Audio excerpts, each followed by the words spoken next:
Welcome to eLearning Hub. So in this video I will discuss the important UGC NET research aptitude questions. This is the part 1. Question number 1. A college wants to give training in use of statistical package for social sciences SPSS to researchers. For this, the college should organize conference, seminar, workshop, lecture. So college wants to give training of this package SPSS to researcher. So for this the college should organize. The right answer is workshop. Workshop में क्या होगा, वो live उस software के ऊपर काम करेंगे, practice होगी, तो they will learn the software, they will learn the package. So workshop से proper training के साथ वो इस चीज़ को learn कर पाएंगे. So right answer is workshop. Which of the following is not the characteristic of research? Research is systematic.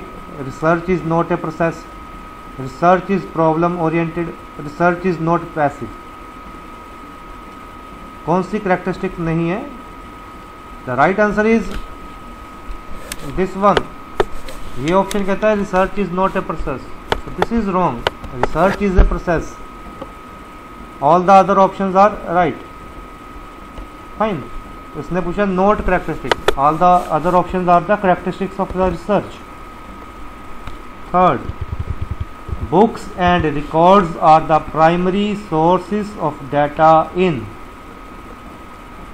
historical research, participatory research, clinical research, laboratory research. Books and records are the primary sources of data in. The right answer is books and record. Already information available है, secondary data, लेकिन वो primary sources of data कहाँ पे बनेंगे? अगर हम research कौन सी कर रहे हैं? We are doing the historical research. तो हिस्टोरिकल रिसर्च की इंफॉर्मेशन तो बुक्स या रिकॉर्ड से ही मिलेंगी. तो हिस्टोरिकल रिसर्च में वो प्राइमरी सोर्सेज ऑफ डाटा बन जाएंगे. Fourth question, the important prerequisites of a researcher in sciences, social sciences and humanities are. The important prerequisites कौन कौन सी हैं of a researcher in sciences, social sciences and humanities are. These are the supervisor, topic, critical analysis, patience. Option B is the right answer.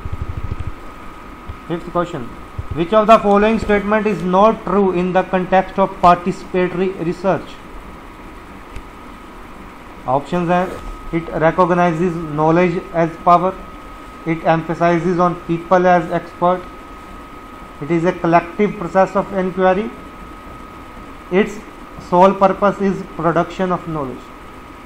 तो कौन सी true नहीं है in the context of participatory research?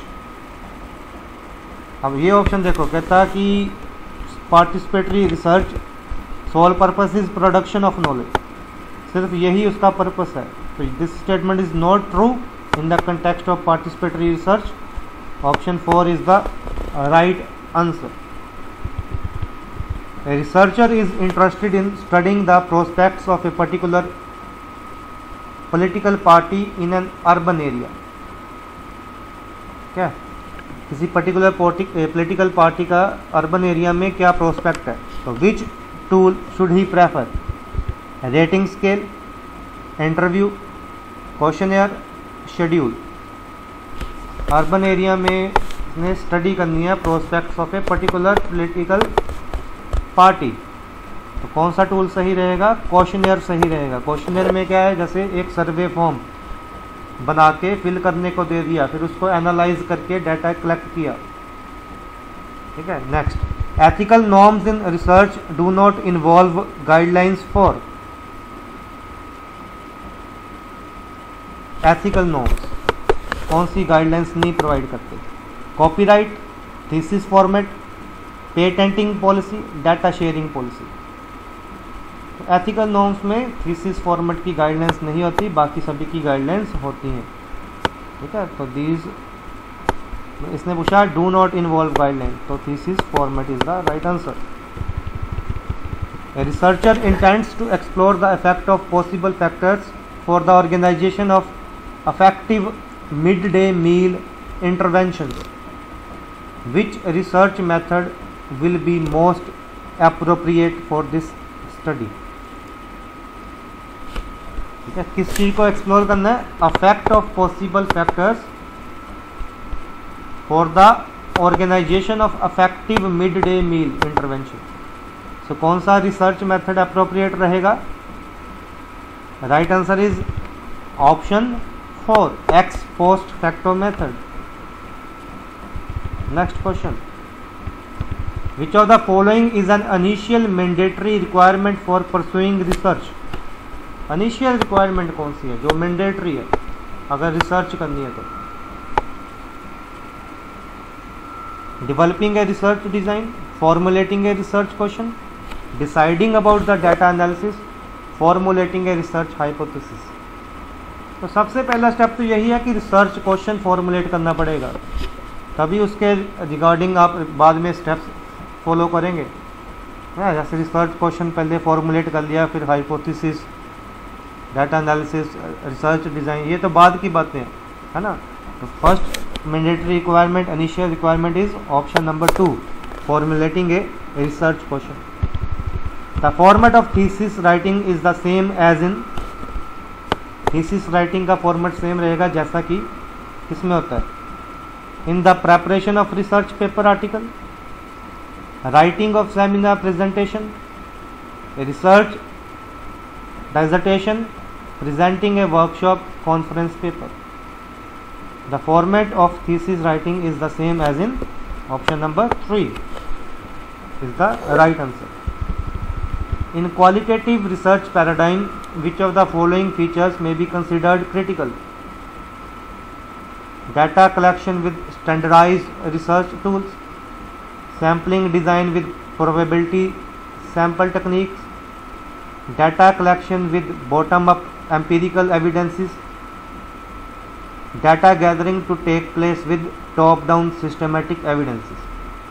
So in qualitative research paradigm, which of the following feature may be considered critical? Critical कौन सा feature है? Data collection with bottom-up empirical evidences. Option number 3. The principal of a school conducts an interview session of teachers and students. Interview session उसने conduct किया teacher और student के साथ, with a view to explore the possibility of their enhanced participation in school programmes. This endeavour may be related to which type of research?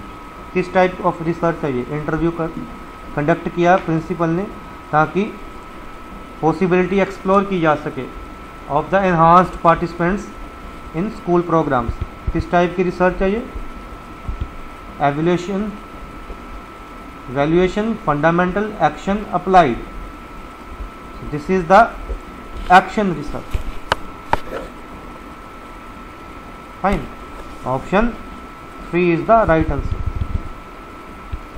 In doing the action research, what is the usual sequence of steps?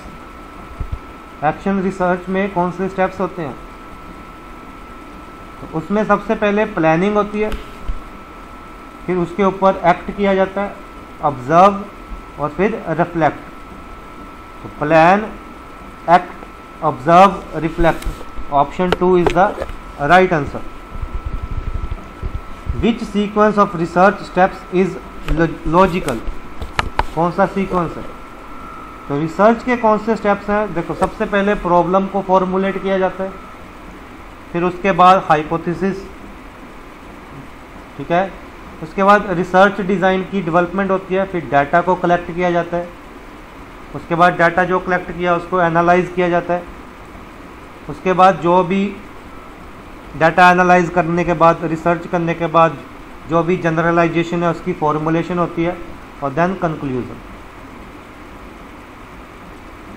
ठीक है, तो पहले step में क्या है, problem formulation के बाद क्या हो रहा है, analysis.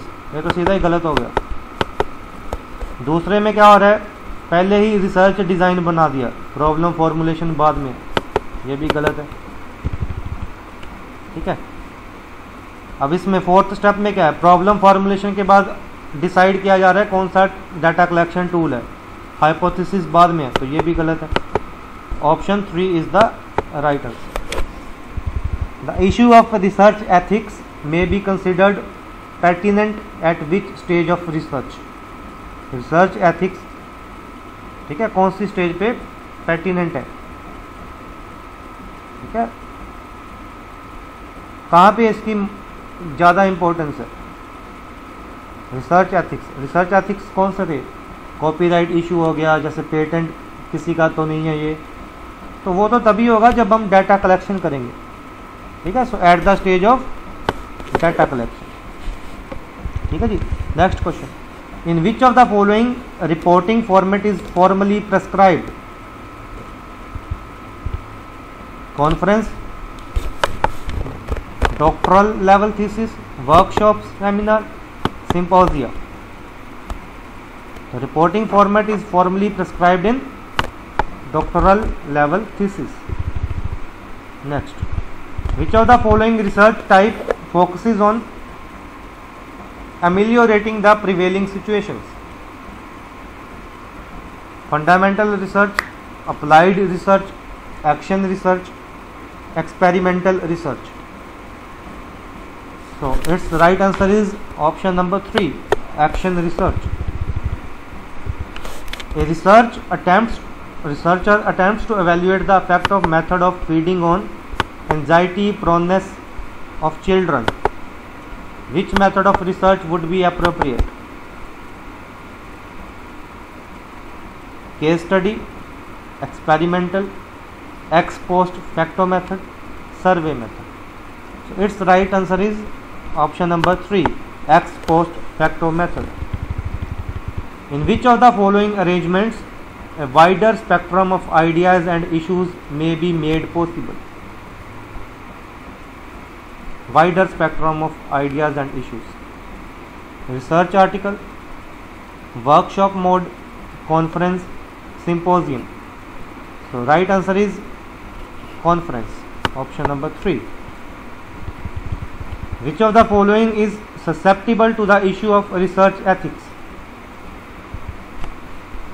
Inaccurate application of statistical techniques, faulty research design, choice of sampling techniques, reporting of research finding. So its right answer is option 4, reporting of research finding.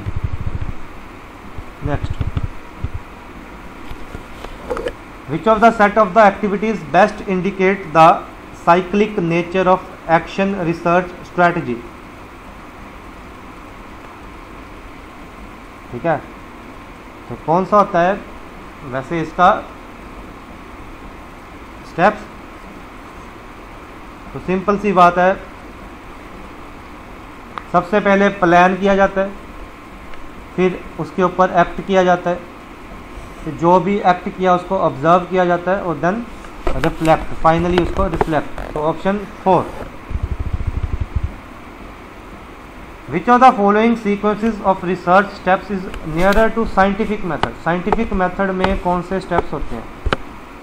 ठीक है, इस चीज़ को भी ध्यान से देखना। तो चाहे कोई भी मेथड है, देखो सबसे पहले तो क्या है, प्रॉब्लम को डिफाइन करना चाहिए, डिफाइनिंग ए प्रॉब्लम है ना, फिर उसके बाद उस प्रॉब्लम के कॉजेज़ को फाइंड करना है, देन पॉपुलेशन को डिफाइन करना है, सैंपल उसमें से एक लेना है, फिर उसके सैंपल के बाद डाटा कलेक्ट करना है और रिजल्ट को एनालाइज करना है। तो साइंटिफिक मेथड में क्या होता है, प्रॉब्लम को डिफाइन किया, उस प्रॉब्लम के कॉजेज़ को आइडेंटिफाई किया, फिर एक पॉपुलेशन को डिफाइन किया, उसमें से एक सैंपल लिया, फिर डाटा कलेक्ट किया और फिर रिजल्ट्स को एनालाइज किया। ठीक है, तो इसके अकॉर्डिंग क्या है कि देखो अब पहला क्या है, suggested solution of the problem. ये तो पहला ही गलत हो गया कि हम परसीविंग द प्रॉब्लम सिचुएशन सीधी सी बात है कि पहला स्टेप क्या होना चाहिए, प्रॉब्लम को डिफाइन करना, तो वो इसी में ही है, थर्ड ऑप्शन में। बाकी ज़्यादा चक्कर में पढ़ने की ज़रूरत ही नहीं है। So defining a problem, then identify the causes of the problem, defining a population, drawing a sample, collecting data and analysing result. कई बार ऐसा क्वेश्चन भी आता है, स्टेप्स दिए होते हैं, फिर आपको बोला जाता है इनको अरेंज किया जाए। इस चीज़ का ध्यान रखना है, ठीक है। तो ऐसे क्वेश्चन नेट में आते हैं कि स्टेप्स को अरेंज करो, जहाँ स्टेप्स पूछ लिए जाते हैं कौन से हैं। Option 3 is the right answer. The problem of research ethics is concerned with which aspect of research activities. Options हैं following the prescribed format of thesis, data analysis through qualitative और quantitative techniques, defining the population of research, evidence based research reporting. The problem of research ethics is concerned with evidence based research reporting. In which of the following activities potential for nurturing creative and critical thinking is relatively greater? Potential for nurturing creative and critical thinking. Creative और critical thinking कब आएगी, जब कोई workshop में participate करेगा। सो participation in workshop, इस चीज़ का याद रखना है। Creative and critical thinking by participation in workshop. Next question, prime minister research fellowship is for students pursuing PhD programme in. Prime minister की रिसर्च फेलोशिप स्कीम किन students के लिए है? For students pursuing PhD programme in. Options हैं state and central universities, सभी universities के लिए हैं, चाहे स्टेट या सेंट्रल, जहाँ फिर सेंट्रल यूनिवर्सिटीज़ और सभी इंस्टीट्यूट्स के लिए IISc, IIT, NIT, IISER, IIITs, ठीक है। सेम ऑप्शन है इसमें, स्टेट यूनिवर्सिटीज़ आ गया। लेकिन आपने याद रखना है कि prime minister research fellowship is for students pursuing PhD programme in IITs and IISc। तो ये सारे के सारे क्वेश्चन जो भी 25 के 25 क्वेश्चन हैं, ये जो लास्ट ईयर के पेपर से उनमें से ही क्वेश्चंस लिए गए हैं, काफ़ी इम्पोर्टेंट है। और भी क्वेश्चंस अभी मेरे पास पड़े हैं, तो उनका प्रॉपर उसका डाटा एनालाइज करके आपको एक और लेक्चर में कंप्लीट कर दिया जाएगा। So thank you for watching this video. If you have any suggestion, you can comment.